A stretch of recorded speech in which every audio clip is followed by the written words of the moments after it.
Bueno, enseguida nos metemos en el debate político, lo que va a ser la marcha del 18 de febrero, el Senado que dio media sanción hoy al proyecto de ley para la modificación en la Secretaría de Inteligencia.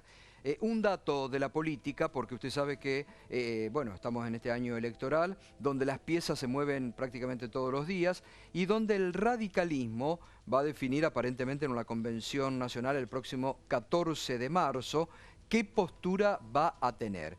Entre anoche y hoy hubo múltiples reuniones de los principales dirigentes de la Unión Cívica Radical, donde no encuentran una postura unificada aún para llevar a esa convención. Mientras el presidente del partido en las últimas horas ha despachado una carta para todos los convencionales del radicalismo, indicándoles que lo mejor sería ir a un gran paso con las fuerzas de la oposición, se sabe que Ernesto Sanz es el que mayor está liderando en este momento el acercamiento del radicalismo con Mauricio Macri. Así lo plantearon hoy los operadores de Sanz, que lisa y llanamente están diciendo tenemos que ir con Mauricio Macri. Y hay una definición de esa línea. Paralelamente, Gerardo Morales, que ya está alineado con Sergio Massa, ha convocado para el próximo sábado a un encuentro en Jujuy a todos aquellos senadores y diputados y dirigentes del radicalismo que están con Massa. Y hay una posición muy minoritaria, la de Ricardo Alfonsín, que dice tenemos que seguir con FAP-UNEN. El problema es que FAP-UNEN está con graves problemas en este momento, políticos, porque en Santa Fe, la provincia que gobierna el socialismo en estos momentos, hay encuestas que están manejando los dirigentes de FAP-UNEN que le están dando hoy por hoy el triunfo a Miguel del Cel del PRO. Y hay mucha preocupación en las filas del socialismo por estas encuestas. Y porque además esa idea de una fórmula que potencie a este frente, Wiener-Cobos o Cobos-Wiener, ya se ha desdibujado. Porque Cobos ha definido que va a aceptar lo que diga la mayoría radical. Que por ahora, le reitero, no encuentra una postura, pero donde Ernesto Sanz está jugando una gran patriada para que el grueso del radicalismo ya vaya con Mauricio Macri del PRO. Bueno, está el colega Hernán Brienza, está el fiscal Abel Córdoba de Justicia Legítima, está el diputado nacional del Frente para la Victoria Roberto Feletti, Cristian Castillo, diputado del FIT, y Pablo Tonelli, diputado del PRO. Le quiero preguntar al fiscal, ¿la escuchó hoy a la doctora Arroyo Salgado en el Congreso? Sí. ¿Qué le pareció? Escuché, digo, más allá de que al ser un deudo del fiscal fallecido, entiendo que eso es un límite para la interpretación, pero más allá de eso creo que me pareció correcta su mensaje, por demás sensato, y creo que el rescato de la amplitud de su mensaje, la necesidad de permitir un espacio a los investigadores para que puedan desarrollar su trabajo y producir las pruebas que lleven más certeza acerca del hecho. En ese sentido creo que yo lo interpreto así y también comparto esa interpretación. Creo que la convocatoria que se ha hecho a la movilización, marcha del 18 de febrero, creo que expresa directamente la intención de establecer un cerco sobre la investigación, sobre la fiscal, y expresa también de un modo decidido la intención de conservar incertidumbre, porque la incertidumbre sobre esa causa va a permitir sostener cualquier hipótesis, por disparatada que sea, por simplista o por primitiva que sea la asignación de la relación de causalidad. Por eso me parece que el mensaje lo comparto, y creo que no es casual que lo haya hecho, sino que ahí es a mi entender muy claro de que la investigación, la fiscal y en sí todos los recursos que están puestos a disposición para despejar la incertidumbre sobre qué pasó en el momento de la muerte del fiscal están en riesgo si se establece un cerco interesado en conservar la incertidumbre que permita sostener cualquier hipótesis. Pablo Tonelli, Arroyo Salgado hoy no les puso como un parate a todos los políticos, al oficialismo, a la oposición, cuando dijo, por favor, prudencia, dejen de politizar este caso y esperemos que define la justicia? No sé si fue un parate, Me pareció una posición sensata, razonable. Sobre todo me coincido con ella cuando pidió a quienes están investigando que en la medida de lo posible conserven mayor reserva sobre las medidas de prueba o sobre las diligencias procesales que se disponen, porque evidentemente la difusión y el conocimiento público de esas diligencias, aún antes de que se hagan, pueden entorpecer la causa. En ese sentido coincido con ella. Pero no, me parece que básicamente hizo un pedido de prudencia y de sensatez dirigido a todo el mundo, a quienes conducen la investigación judicial, al gobierno y seguramente también a la oposición. Roberto Feletti, hoy se vivió un espectáculo en el mismo Congreso, había legisladores afuera y legisladores adentro del recinto, con un hecho bastante inédito. El lugar de los legisladores es en el recinto. Nos pagan el sueldo el pueblo para que estemos sentados en nuestras bancas, representando al pueblo que nos votó y dando el debate en el recinto. Para eso nos pagan el sueldo. A mí lo que me preocupa es la poca vocación democrática de la oposición, que procura vaciar el Congreso y que no acepta el juego de mayorías y minorías. Con otro agravante, busca encubiertamente apropiarse de la marcha del 18F, marchando detrás. Un dirigente como Mauricio Macri marcha detrás. Yo quiero un dirigente que me represente, que marche al frente. Como él no puede convocar esa marcha, se apropia diciendo yo voy como un ciudadano más. ¿Qué expresión es esa? El lugar de los diputados y de los senadores es el Congreso, las bancas, el recinto y dando el debate en el Congreso. No haciendo show mediático fuera del lugar donde el pueblo los puso. Le están dando la espalda al pueblo y están malversando sus dietas. Me parece que el show mediático lo hacen quienes dicen que van a bailar y a cantar y a festejar cuando ha muerto un fiscal de la República. Siéntense en las bancas a debatir y bánquense el juego de la democracia. Nosotros hoy no teníamos sesión, no teníamos por qué estar en las bancas. Hicimos una audiencia pública para que representantes de la sociedad civil vinieran y dieran su opinión. ¿Cómo? Michetti no estaba ahí, su candidato en la ciudad no estaba fuera de su banca. Lo que hay que explicar es su candidata en la ciudad estaba fuera de su banca. ¿Cuál es el concepto? Y ella debiera estar en su banca, ¿cuál es el concepto de Para debate? eso le paga el sueldo al pueblo. Para que se sienten en sus bancas y debatan, no que hagan acciones golpistas. A ver, Roberto. Grita tranquilo. Perdón. También hay que tener en cuenta cuál es el concepto de debate que tienen los legisladores del kirchnerismo. El concepto de debate que tienen los legisladores no van a explicar cómo debatir, cómo tenemos que decir. Ustedes nos quieren decir cómo tenemos que debatir. ¿Puedo hablar? Sí, sí. Gracias, muy amable. El concepto de debate que tienen los legisladores del kirchnerismo es: hablen, digan lo que quieran, nosotros ya tenemos una decisión tomada, un dictamen firmado, esto es lo que va a salir, entonces lo que ustedes digan no tiene ningún sentido, no tiene ningún interés, no nos preocupa, no los vamos... Estoy hablando, Roberto, déjame terminar alguna vez. Pero no podemos decir que no tiene sentido lo que se debate en el Congreso. Este es el modo de debatir, ese es el modo de debatir de ustedes. A ver, termine. Gritando, interrumpiendo, ese es el modo de debatir. Bien. A ver, Roberto, terminemos y vayamos alternando. Quiero dar un ejemplo de cómo debate el oficialismo. Un ejemplo que viene al caso porque es cuando estábamos debatiendo el memorándum con Irán, nada menos. Tan controvertido en ese momento y tan controvertido ahora de nuevo. El plenario de comisiones lo dirigía la presidenta de Asuntos Constitucionales. Había estado el canciller Timerman, que habló y se fue, no aceptó ninguna pregunta. Estábamos hablando los diputados de la oposición, faltaban 7 u 8 diputados que estaban anotados para hablar debidamente, y a eso de las 6:30, 7 de la tarde, la presidenta de Asuntos Constitucionales, que estaba acompañada por otro diputado oficialista, dijo: bueno, ya es tarde, ya me cansé de escuchar, se terminó la sesión, nos vamos. Quedaban 7 u 8 diputados anotados para hablar. Es decir, el dictamen ya estaba firmado, por supuesto, ya lo había firmado el oficialismo, pero ni siquiera cumplieron la formalidad, ni siquiera tuvieron el respeto de dejar hablar y de dejar expresarse a los diputados. Entonces, eso es lo que el oficialismo llama, eso es lo que el oficialismo llama debate. Yo puedo decir lo mismo que hizo la oposición cuando debatió el presupuesto. Esperaron los funcionarios sí respondieron preguntas, el ministro de Economía, los secretarios de Estado. La oposición, una vez que terminó eso, se levantó y se fue. Y cuando el Frente para la Victoria iba a dar su posición, la oposición no estaba. Y lo hacen siempre en las comisiones. ¿Aceptan cambios? No, En el presupuesto hubo 6 modificaciones. Jamás, Roberto. 6 modificaciones. Chipi, Y además, ¿por qué hacer? vamos a aceptar cambios? ¿Por qué?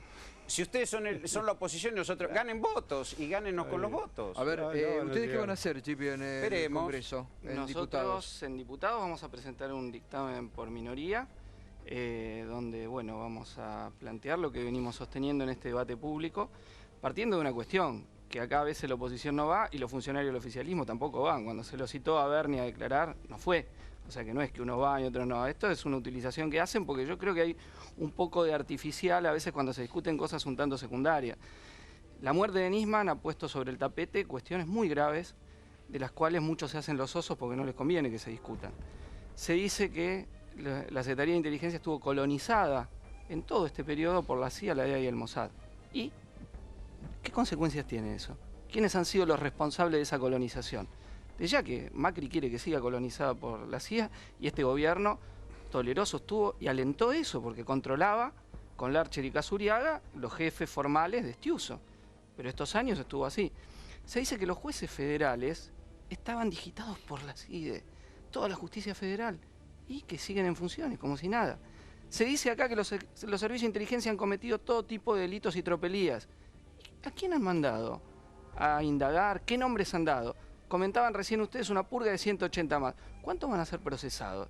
La presidenta ha dicho, desde el memorándum con Irán, a mí me empezaron a poner palo en la rueda. ¿Y dónde están las denuncias concretas? Nosotros de la izquierda, cada vez que tuvimos los datos de infiltración, espionaje, los denunciamos públicamente.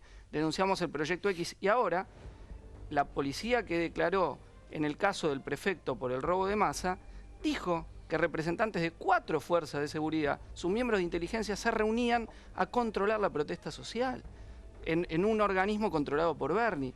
Estas son las cosas de gravedad que están saliendo, porque la PUS salta por todos lados y las fuerzas políticas del oficialismo y de la oposición están todas entremezcladas con el accionar de los servicios. Entonces, por eso nosotros venimos insistiendo en 3 medidas fundamentales. Primero, apertura de los archivos de la Secretaría de Inteligencia. ¿Qué hay que esconderle al pueblo? Basta, que se abran los archivos. ¿Qué tienen que esconder?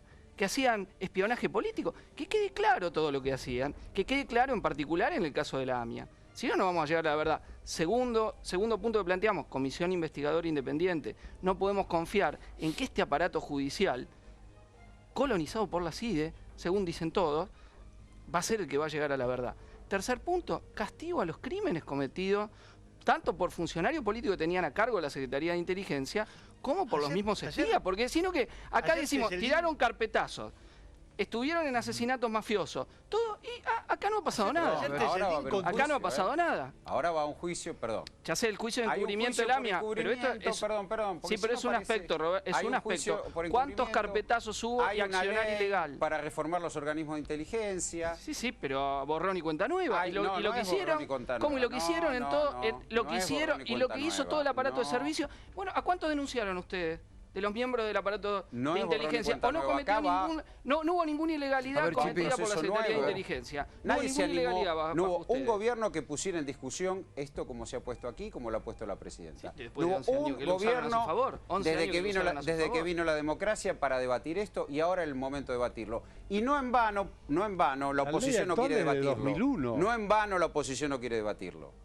No en vano, porque no quieren reformar los organismos de inteligencia. Nosotros estamos diciendo que vengan los funcionarios a hablar a los políticos, se debate en todos lados. Se debatió en 2001. Van a decir que no queremos debatir. ¿Tienen miedo a la CIDE? ¿Tienen miedo a...? No. En primer lugar, no es cierto lo que dice Feletti. La ley actual data de 2001, de modo que ya la democracia hacía rato que había empezado y se discutió durante muchos meses en el Congreso y fue una ley producto del consenso de aquella época. De modo que esa primera afirmación no es cierta. En segundo lugar, lo que hay que tener en cuenta también es que el proyecto que ha enviado el Ejecutivo es un proyecto que en lo sustancial no cambia nada. Personalmente opino que es una excelente muestra de lo que habitualmente en ciencia política se llama gatopardismo, es decir, aparentar cambios para que nada cambie. Y esto es lo que va a ocurrir.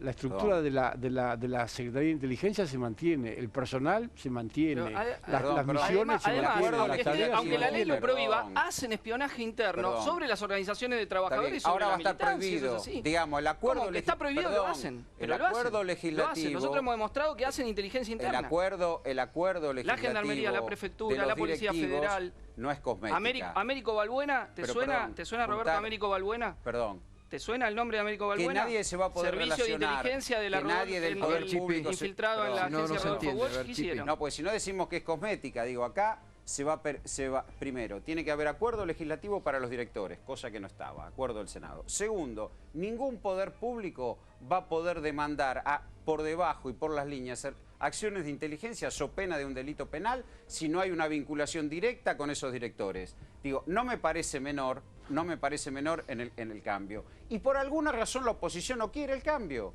Como por alguna razón hoy la ex esposa de Nisman dice: independicemos la investigación de la cuestión política. Por alguna razón alguien se ha montado en este escenario para hacer política. Claramente. Nosotros queremos cambios, pero de verdad, en serio. Hernán Brienza, Siéntense a discutirlo y ganen los votos. Hernán Brienza, ¿cómo estás vamos a observando ganar. un poquito? ¿Qué No, primero me análisis parece haces? que la emergencia o la aparición de la jueza Arroyo Salgado hoy le da un grado de humanidad a un caso que me parece que, más allá de los usos políticos que puedan dársele, hay que respetar, y que es fundamentalmente el drama tanto de Nisman como de sus familiares, y me parece que no es un dato menor que no se humanice la cuestión política hasta a ese extremo. Lo que dice la jueza es: independicen la investigación de la política, y a mí me parece que es muy interesante ese planteo, porque lo que yo noté en estos últimos 10 días, reconozco que estuve de vacaciones cuando se produjo el caso, es una gran carga de violencia discursiva y violencia mediática sobre un caso que es demasiado alarmante para lo que es la sociedad, y cuando se utilizan términos como magnicidio, que da por sentado un homicidio, o cuando el periodismo lo que hace es dar datos que cambian con el correr de las horas y que cambian de sentido lo que pudo haber pasado en aquel departamento del Puerto Madero, a mí me da la impresión de que juegan sobre la vida y la muerte de un caso tan importante como este, como es el caso del fiscal.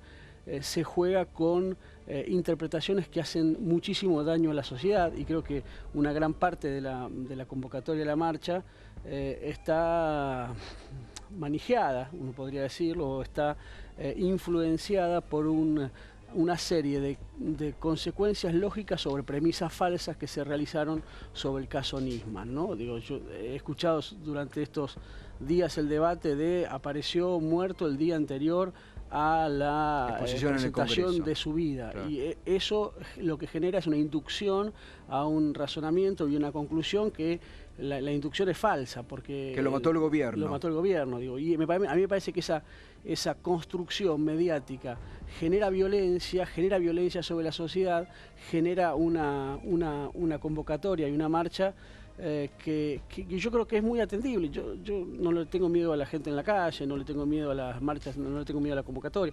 Me parece a veces que esa convocatoria es extraña, ¿no? Yo no me quiero terminar de ver esa foto porque...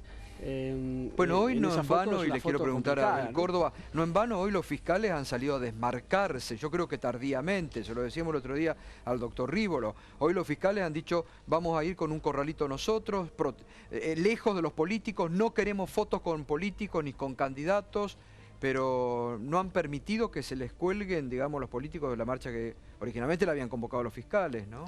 La base de esa convocatoria, creo, y coincido con Hernán, que la movilización popular o la manifestación pública no es motivo ni siquiera de debate, obviamente, sino que el hecho de estar basado en una asignación de causalidad primitiva entre la persona acusada o el sector acusado y la muerte, lo que hace y evidencia es que hay una intencionalidad de salir de ese evento social o popular con un cheque en blanco a serruchar instituciones, a boicotear procesos políticos o políticas que adopta la Procuración General de la Nación, o en algunos casos habrá también la intencionalidad de salir con un cheque en blanco a leudar un caudal político desinflado. Esa interpretación que se va a dar al otro día, sin duda, y que parece previsible, creo que es de lo más peligroso, porque tiene como base la incertidumbre sobre el caso que le va a llevar a la fiscal, trabajando mucho y con mucha asistencia, le va a llevar un tiempo hasta poder concluir con certeza y pruebas qué ocurrió ese día. Claro, porque acá pareciera también como que nos olvidamos de la causa principal que nos debe preocupar y ocupar, qué pasó en torno a Nisman. Y Sí, de al todas maneras, respecto, perdón, al respecto, también hay una falla en esa convocatoria que dicen que es para honrar la memoria del fiscal. Es un modo paradójico que sea cercando la investigación. Si hay algo que no honra es dificultar el escenario en el cual la fiscal y los equipos... Claro, porque en realidad lo que tienen que definir qué pasó ahí es la justicia. Exactamente. Y Sí, yo creo son que muchos los fiscales Pero que no me parece el que escenario que le queda a la fiscal es más dificultoso que el que tiene. No me parece que tenía la antes. marcha por sí misma tenga el efecto de dificultar la tarea de la fiscal. En todo caso, esa sería una interpretación muy subjetiva de la fiscal si se sintiera afectada por la marcha.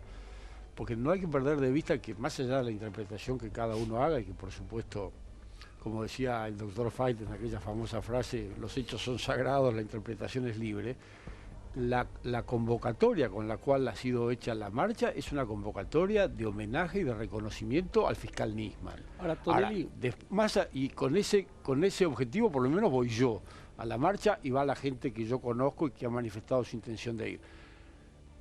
Si a alguien le quiere dar una interpretación distinta, si alguien de los que va tiene una interpretación distinta, corre por cuenta de cada uno. Tonelli, discúlpeme, Tonelli, creo que hay ¿eh? algo que es peor todavía, porque la marcha está planteada sobre el reclamo de justicia. No. Y digo, por justicia, memoria, y digo, La marcha está planteada como reconocimiento a Nisman. Eso es lo que dicen los fiscales, pero los afiches convocantes, el problema es de las redes sociales, la intencionalidad política da la impresión. El problema es que si vos reclamás justicia sobre un caso, si alguien reclama justicia sobre un caso que puede ser potencialmente un suicidio, lo que está marcando es la necesidad de que en el relato colectivo esa muerte no sea suicidio, no pueda ser suicidio. ¿Por qué?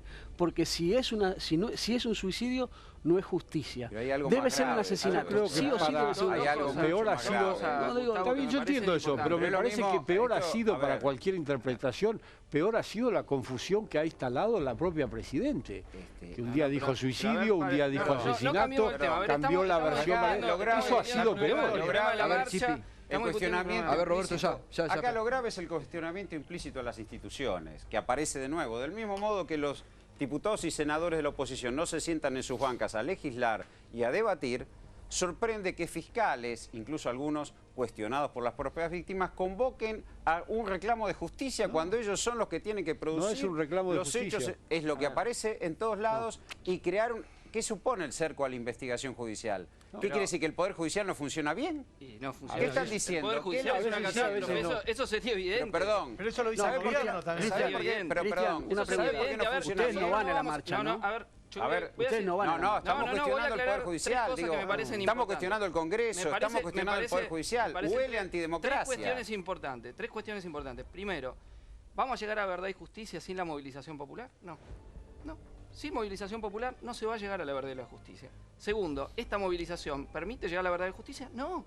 Si parte de los fiscales que convocan están en el entramado de encubrimiento de la causa AMIA estos 21 años. Parte de esos fiscales que quieren lograr legitimidad para seguir actuando como lo hicieron hasta ahora. Entonces, esa marcha, y además, apunta, porque toda movilización es política. No somos ingenuos. Hay una movilización política, está bien. Entonces estamos discutiendo la política. Entonces lo que acá se está buscando es una salida por derecha a la crisis política que abrió la muerte de Nisman. Y más en general al ciclo del kirchnerismo. Nosotros queremos una salida por izquierda del ciclo del kirchnerismo, no por derecha, y por eso está Macri, por eso está Massa, por eso está Cobo. Y todos ellos están manchados con las relaciones con los servicios.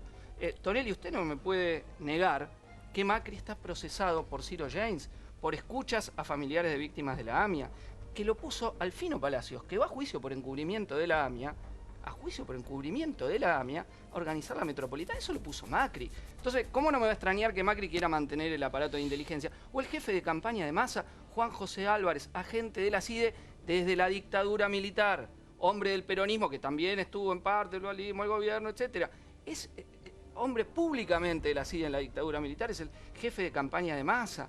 Entonces, yo entiendo quiénes quieren mantener esas relaciones, y el gobierno ahora está jugando para Scioli, que lo van a poner de candidato, o sea que todos coinciden en ir a un consenso derechista. La izquierda nos desmarcamos claramente de un gobierno que toma causas justas para desnaturalizarlo, como el problema de los servicios, insisto, y hacer una reforma cosmética donde se va a mantener lo central, y una oposición que lo cuestiona por derecho. Me preocupa la acción antidemocrática, perdón. Sí, a mí me sigue preocupando la cuestión antidemocrática. Me preocupa que los fiscales tienen que estar en sus despachos produciendo investigación, los legisladores tienen que estar en sus bancas debatiendo, y hay un cuestionamiento global, que no se sabe bien por qué, a una cuestión institucional que, como lo dice Cristian también, hay una búsqueda de quiebre institucional, se ha hablado de adelantamiento de elecciones, hay una búsqueda de salida por derecha a este gobierno. Y el otro punto que es importante, que no quiero olvidar, como lo del procesamiento de Macri, ningún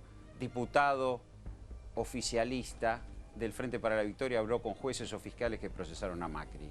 Ahora, Nisman tenía 20 llamados cada una de Patricia Bullrich y de Laura Alonso, y eso no es independencia del Poder Judicial, no, eso es Roberto, independencia del Poder Judicial. ¿Vos sabés por qué eran los llamados? Los llamados no sé por qué eran los llamados. Y te lo explico, sí eran, porque Nisman iba a ir el lunes al Congreso invitado por Patricia Bullrich a declarar. Se le manda oficialmente una citación. Lo que estás diciendo es una interpretación hecha con muy mala intención. Con muy mala intención. Yo cito al ministro de Economía con una nota. No espero 20 llamados ni tengo que hablar nada. Se le había mandado una nota. Por favor, eso es mala intención. No, eso es mala fe. 20 llamados. ¿Qué hacía Patricia Bullrich el día de la muerte en el... Me parece a Nisman lo pusieron ustedes y la ley antiterrorista la votaron ustedes. A ver que Pablo Tonelli... La ley antiterrorista la votaron ustedes y a Nisman le bancaron el dictamen que ponía la pista iraní de la mano de los intereses norteamericanos en ese momento. Más allá de que esto que estaba diciendo Feletti es mala fe. No es mala fe. Sí, es mala fe. ¿Ocurrieron los 20 llamados o no? Porque es público y notorio, porque Patricia Bullrich y Laura Alonso hablaron con Nisman. Pero con una nota basta para citarlo. ¿Por qué tiene que hablar 20 veces por Feletti teléfono? está preocupado, y repite un argumento que el gobierno utiliza mucho, que es el de los complots y las confabulaciones y las conspiraciones, y habla de los cuestionamientos. Y la verdad que no hay que tenerle miedo a los cuestionamientos. La diputada Carrió, que se sacó la foto con Macri, dijo que puede caer el Roberto, gobierno. ordenemos, si no se entiende nada. Yo personalmente tengo muchos cuestionamientos respecto del Poder Ejecutivo, respecto del Poder Judicial y respecto del Poder Legislativo que integro. Pero son cuestionamientos que tengo y que alguna vez quisiera discutir en serio para mejorar el funcionamiento, la relación del Poder Ejecutivo, del Poder Judicial y del Poder Legislativo. De modo que los cuestionamientos, cuando son hechos con fundamentos, cuando son hechos con el propósito de mejorar a las instituciones, lejos de ser una amenaza, son un beneficio. Primer punto. Segundo punto, respecto de lo de Palacios, nosotros no tenemos, ni Mauricio Macri ni el PRO tiene relaciones con la Secretaría de Inteligencia y con los agentes de la Secretaría de Inteligencia. La designación de Palacios, Mauricio lo explicó 20 millones de veces. Fue una recomendación que le hicieron personas que supuestamente entendían del tema, lo designó, al tiempo se comprobó que no era lo que se suponía, que las cosas no andaban bien, que había incurrido en actos reñidos con las leyes, y se lo separó a Palacios del cargo y se nombró a otra persona. Es muy sencillo, pero eso no implica ni que nosotros tengamos relaciones subterráneas con los servicios de inteligencia, o que las tenga Mauricio, o que hayamos hecho. No las tenemos. No, las escuchas de Ciro James no existieron. No las tenemos. No existieron las escuchas de Ciro James. Yo no sé si existieron, pero no fueron ordenadas por Macri. En todo caso fue una decisión de Ciro James. Ya volvemos, corte y seguimos con el debate político.